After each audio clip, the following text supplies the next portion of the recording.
the contracts and obligation of the contractor. What is your obligation as a contractor as stated by your contract? So we're talking here of the basic. Basic lang yung sinasabi natin dito. So of course, you have your planning responsibilities. Okay? As a contractor, no? So it is just the realization now of our contractor here. Listen, no? You have your planning responsibilities. You need to prepare your schedule. You need to prepare your procurement schedule or purchasing schedule. You need to prepare your workers or manpower deployment schedule. Okay? Why? Because you need to complete the project on as per schedule. And that is the basis of your, as an engineer, as a project manager, that will be the basis during execution of your project.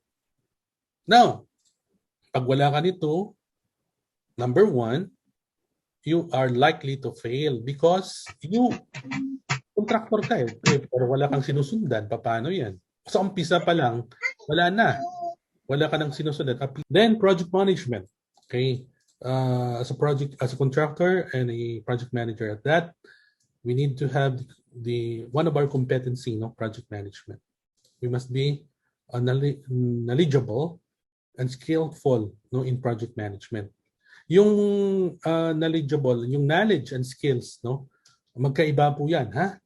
Tandaan natin, meron kang knowledge, aral na aral ka sa project management pero wala ka namang skills, on how to implement project management, it's a failure. So it must be, yung dalawa na yan, dapat meron ka. You must have a knowledge and a skill to implement project management.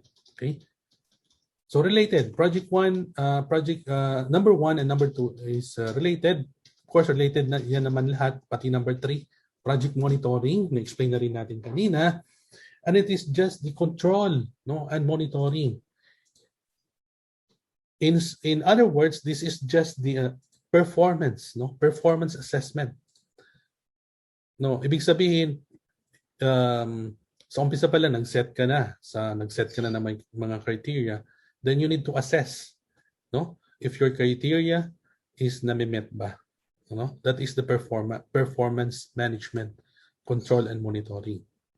Okay, that's very essential as a contractor. Now, if you have made all this 1, 2, 3, most likely, magiging successful yung project natin, and that's yung tinatawag natin kanina, yung business management acumen mo, yung ROI mo, yung savings, profit will be realized. Okay? So 1, 2, 3 is very essential, and we must be, as a contractor and project manager, must be aware of that. Okay?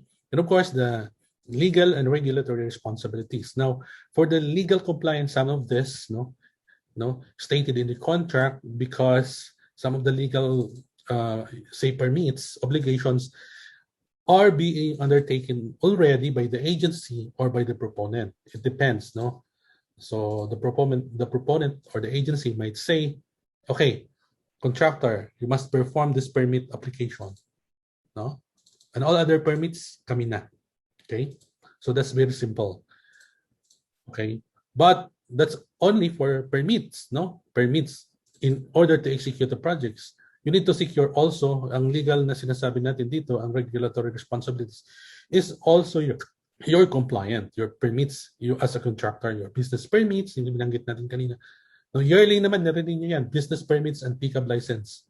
Yan lang naman yung dalawa na nare-renew.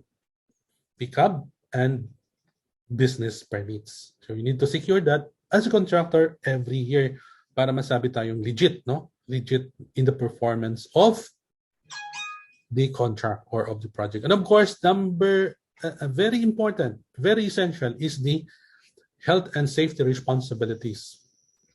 Okay? Yung sinasabi ng ating isang engineer kanina na question, Iloilo, very essential. Kailangan, we need to follow strictly the implementation. Strictly, hindi ito, this is not a joke, Health and safety concern of the project. Zero casualty. Lagi tayo dyan. Okay? So, aware, as a contractor, aware na ba tayo ng ating mga responsibilities and obligation, contracts and obligation? Yes. Yes, sir. No? Alam na namin yan, but minsan nakakalimutan lang namin. So, as a construction management team, no, may mga project tayo dito na managed by JAS. We are here to remind, no, that's why we are having this kind of seminar to remind, no, everyone, contractors, the responsibility, no. We are here to remind. So wag kayo magalit, no. Minsan sasabihin niyo makulit ang construction management team. Makulit, no.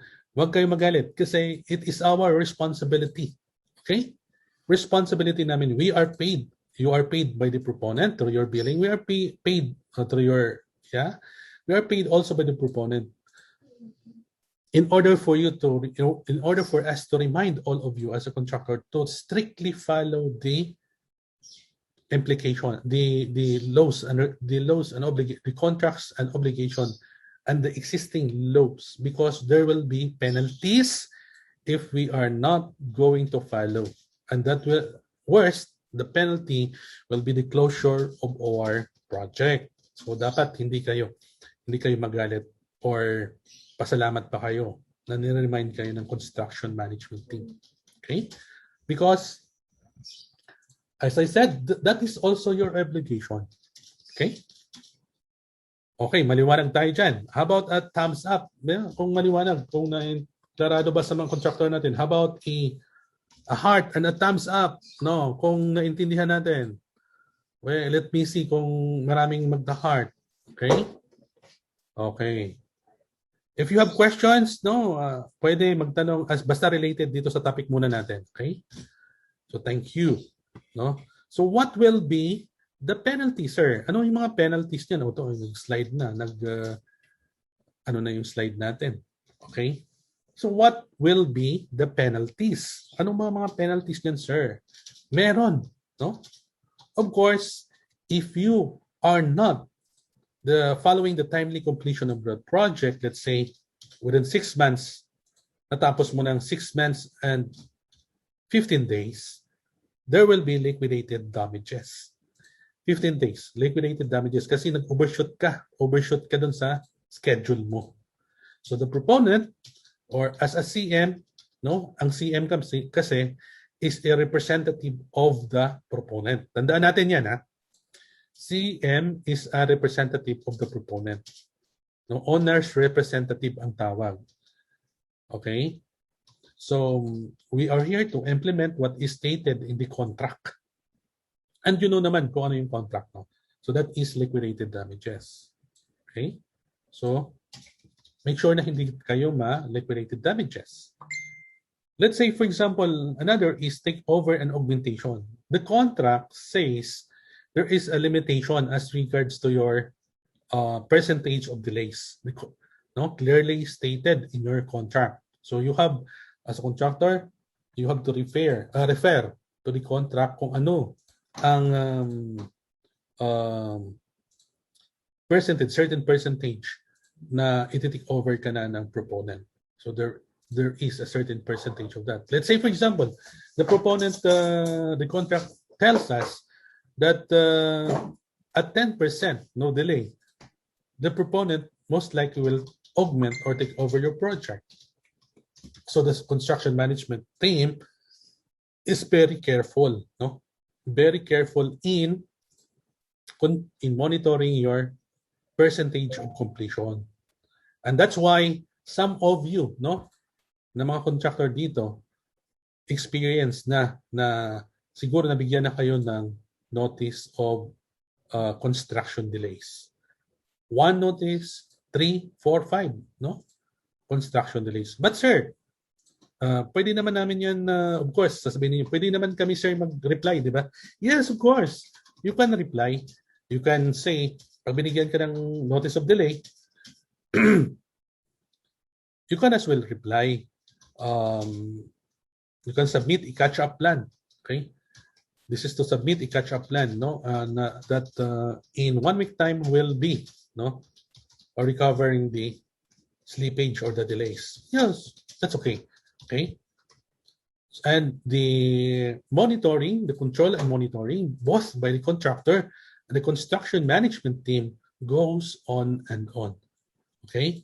But let's say for example, hindi ka talaga hindi mo na-catch up. So the proponent, no, as stated by the contract, will take over or augment your project. Okay? Wala kang magawa kasi yun yung sinasabi ng kontrata natin. So the proponent will likewise, sa takeover, the proponent will have its own strategy. No? So we will not discuss that strategy here, but takeover and augmentation proceedings will take effect if you are delayed, okay, for some reasons. Then, of course, if you have any other violations as per contract, there will be work stoppage. And one violation, of course, is the takeover and augmentation, work stop muna. Okay? Work stoppage. Kasi hindi mo na kaya, 50% na yung delay mo or 60% na yung delay mo. Hindi na kaya yan. Okay? So as a contractor, sir, anong gagawin namin? As a contractor, you need to revise your schedule kaagad. See? That's why it is very important. The competency of a project manager and a contractor is very important. No? Kaya sinasabi na project management, competence sa project management, automatic. Yeah, you have to arrest the problem as a contractor. Submit the revised construction schedule. Hindi yung revised construction schedule na in-extend yung contract, yung deadline. That's not. You need not to extend the deadline. No, you have to compress your construction schedule. Okay? Bawal po, no? Bawal ang mag-revise ng construction schedule na in-extend mo yung deadline mo without approval of the proponent. But tanungin mo, sir, can we extend the contract with approval of? Yes, of course, with valid reasons. And one way to extend the contract is you have your valid reasons. Okay, we will not discuss the valid reasons here. Okay, but you have to have one valid reason or two at that. Okay, in order for you to extend the contract. There are many possibilities naman, no? Just be a good, no?